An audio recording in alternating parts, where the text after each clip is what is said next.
Hello, welcome or welcome back to my YouTube channel, and this is part 2 of MCQ series. हमने last solve किए थे ये कुछ MCQs current electricity के, और हमने ओम्स लॉ के कुछ MCQs किए थे. Next we have these MCQs जो मैं आप सॉल्व करने. So let's just get started with our first MCQs, जो कि है an electric current is passed through a circuit containing two wires of the same material connected in parallel if the length. अच्छा, length दी गई है, radius दे दिया, लेकिन उनका ratio दिया है और हमें करंट का रेशो निकालना है. अब इससे नाउ अंडरस्टैंड, हमें पता है V is equal to IR, right. इसके अंदर अगर मैं थोड़ा सा एक रिलेशन निकालूं करंट का, मैं बोलूँ मुझे करंट फाइंड करनी है, तो बराबर होगी, करंट बराबर होगी V/R के. इसका मतलब ये है I is inversely proportional to resistance. अगर मैं वोल्टेज को क्या रखूँ, कांस्टेंट. अगर वोल्टेज को कांस्टेंट रखूँ तो I इनवर्सली प्रोपोर्शनल है रेजिस्टेंस के.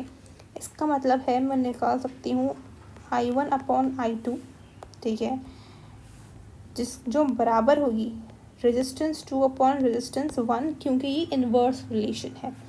अब याद देखें, यहाँ पे इन्होंने मुझे कुछ डेटा दिया हुआ है. उस डेटा के हिसाब से मुझे लेंथ का रेशो दिया गया है जो कि 4/3, ऑल राइट. एंड देन मुझे रेडियस का रेशो दिया गया है जो है 2/3. आपको पता है रेजिस्टेंस का एक फॉर्मूला है, रेजिस्टेंस बराबर resistivity and then length upon area. Area नहीं दिया गया, मुझे क्या दिया हुआ है, रेडियस दिया गया. अब वी नोट कि एरिया का फॉर्मूला क्या होता है, πr². इसका मतलब जो रेडियस है वो स्क्वायर होगा, ठीक है. इसका एरिया का जो रिलेशन है रेडियस से वो स्क्वायर वाला है, ऑल राइट. तो ये बात याद रखिएगा, ये बस फॉर्मूला में भी यूज़ होगा. अब मैं रिलेशन ड्राइव करती हूँ, इसका फॉर्मूला कैसे निकलेगा. मुझे चाहिए I1/I2 जो बराबर है रेजिस्टेंस 2/रेजिस्टेंस 1 के. बराबर हो जाएगा ये L2.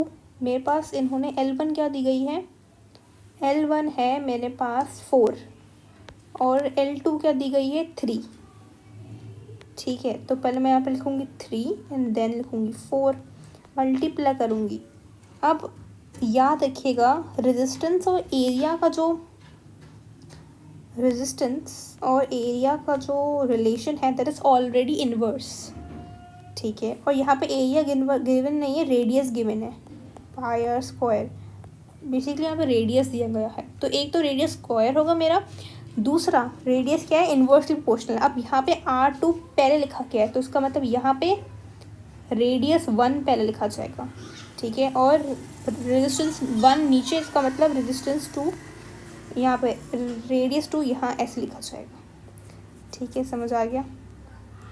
और ये स्क्वायर लग जाएगा. निकालते 3/4 मल्टीप्लाई बाय रेडियस 1 क्या है 2/3 स्क्वायर. अब देखो 3/4 मल्टीप्लाई बाय 2 का स्क्वायर 4, 3 का स्क्वायर 9, 4 से 4 कैंसिल, 1/3. तो बेसिकली मेरा 1/3 किसका आंसर है,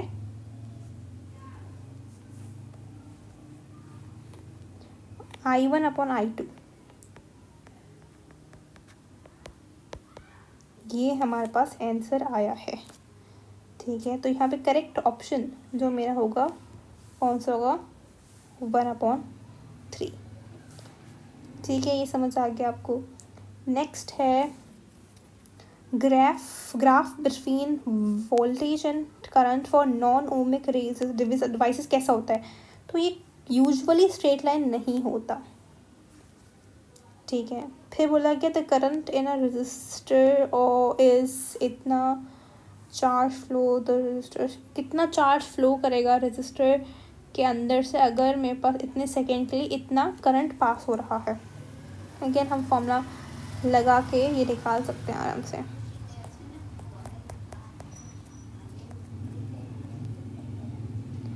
क्या दिया गया है, करंट दी गई, हमें पता है फॉर्मूला क्या होता है, V is equal to IR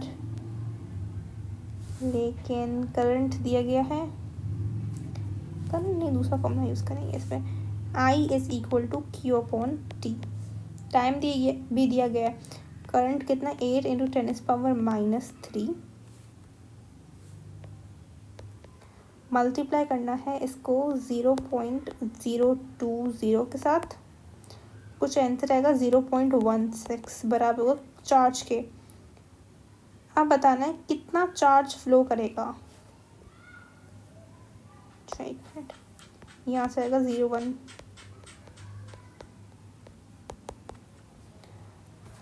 तो ये देख सकते हैं 0.16 10⁻³ किसके बराबर होता है, मिली के। ठीक है, तो इसका मतलब 0.16 मिली कूलम। ठीक है, इतना मेरे पास क्या हो रहा है, चार्ज प्रोड्यूस हो रहा है, इतना चार्ज फ्लो कर रहा है।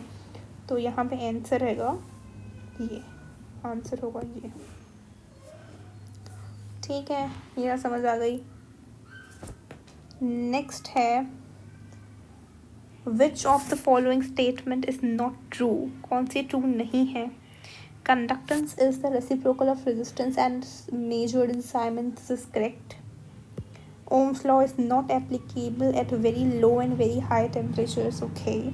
Ohm's law is applicable to semiconductors. Ohm's law is not applicable to electron tubes and discharge tubes.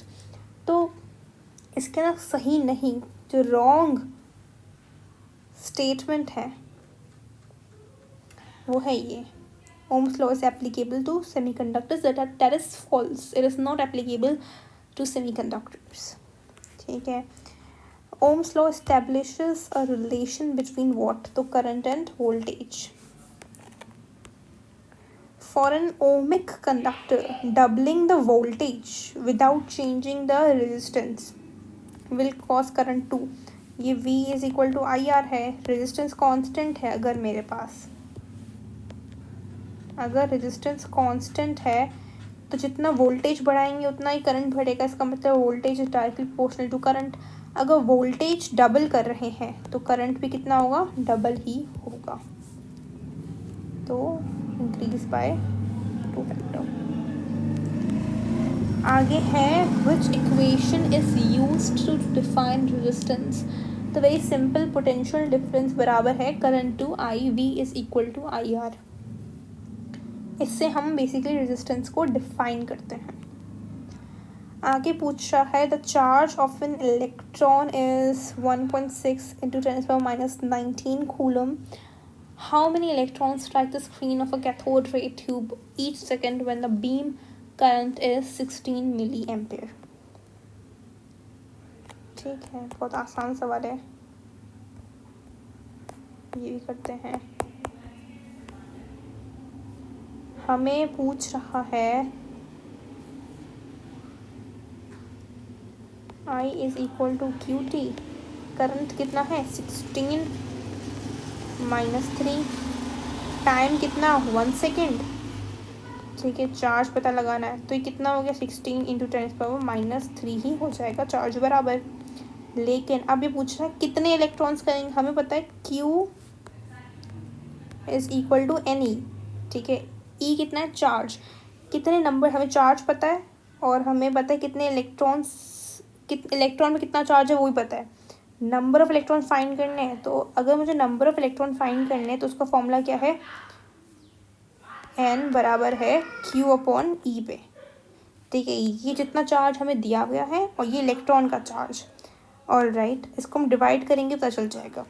अब 16 इंटू 10⁻³ को हम डिवाइड करेंगे 1.6 इंटू 10⁻19 से। अगर मैं इसको इस तरह से लिखूँ 16 इंटू 10⁻20, तो ये भी बात सेम है, 16 कैंसिल, 10⁻³ है, ये माइनस का ऊपर जाएगा तो क्या हो जाएगा, प्लस का हो जाएगा। अब कितना आंसर आएगा, 10⁻+17, इतने इलेक्ट्रॉन्स स्ट्राइक करेंगे तो 10⁻17 हो जाएगा। ऑल राइट, ये कुछ MCQs थे ओम्स लॉ के। आई होप आपको समझ आ गया होगा। नेक्स्ट हम देखेंगे इलेक्ट्रिकल रेजिस्टेंस एंड रेजिस्टिविटी के MCQs। Till then take care and bye bye.